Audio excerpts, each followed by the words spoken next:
Hello everyone, আশা করছি তোমরা খুব ভালো আছো, সুস্থ আছো আর স্বাভাবিক আছো। তো আমি আর মা আর দাদা গতকাল অর্থাৎ রবিবার বেরিয়ে পড়েছিলাম সকাল সকাল জলপাইগুড়ির উদ্দেশ্যে। আসলে জলপাইগুড়িতে কয়েকজনকে ইনভাইট করারও ছিল, আর ছোটো পিসির বাড়িতে দাদার সেদিনকে আইবুড়ো ভাত খাওয়াও ছিল। তাই জন্য আমরা সকাল সকাল অনেক তাড়াতাড়ি করে ঘুম থেকে উঠে রেডি হয়ে বেরিয়ে পড়েছিলাম। তো প্রথমেই আমরা চলে যাই হচ্ছে শীতলদার মামার বাড়িতে। তো সেখানে গিয়ে দেখতেই পাচ্ছ সবার সাথে কথা হচ্ছে আর কি।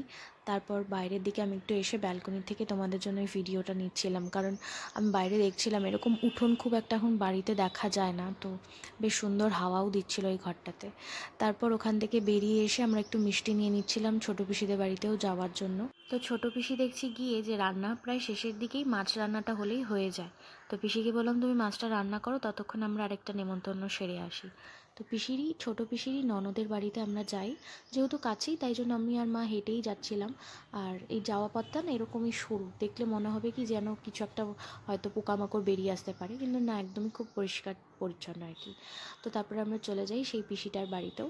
তো পিসিটার বাড়িতে গিয়ে আমরা ব্যালকনিতে বসে বসে হাওয়া খাচ্ছিলাম, যেহেতু সামনে পুরো খোলা জমি আর ওইখান থেকেই পুরো হাওয়া দিচ্ছিল। ওই জন্য অনেকবার পড়েছিল আমাদেরকে ভেতরে বসতে। আমি বলছি না না, এরকম প্রাকৃতিক হাওয়া আমাদের ওখানে সবসময় পাওয়া যায় না, এখানে একটু বসি। তো তারপরে ওদের জমি থেকেই আমাদেরকে কুমড়োর ডগা, লাউয়ের ডগা এই সমস্ত কেটে দিল, আমিও নিয়ে চলে এসেছি। মা পরে আসছিল আর কি। তো আমি গিয়ে তাড়াতাড়ি চলে যাই, আর গিয়ে দেখি পিসির রেডি করা সব হয়ে গেছে খাওয়ার দাদার জন্য আর কি। আর তোমরা এটা দেখে নাও কি কি ছিল সেখানে।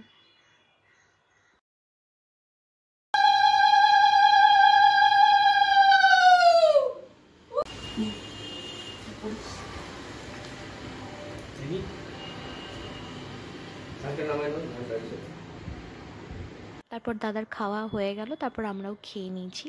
আর আমরা তারপরে বেরিয়ে পড়লাম বাড়ির উদ্দেশ্যে। আজকের ভিডিওটা এইটুকুই। যদি এই ভিডিওতে তোমাদের কিছু ভালো লেগে থাকে তাহলে অবশ্যই লাইক করতে ভুলবে না, আর সাবস্ক্রাইব করে রাখবে। ধন্যবাদ।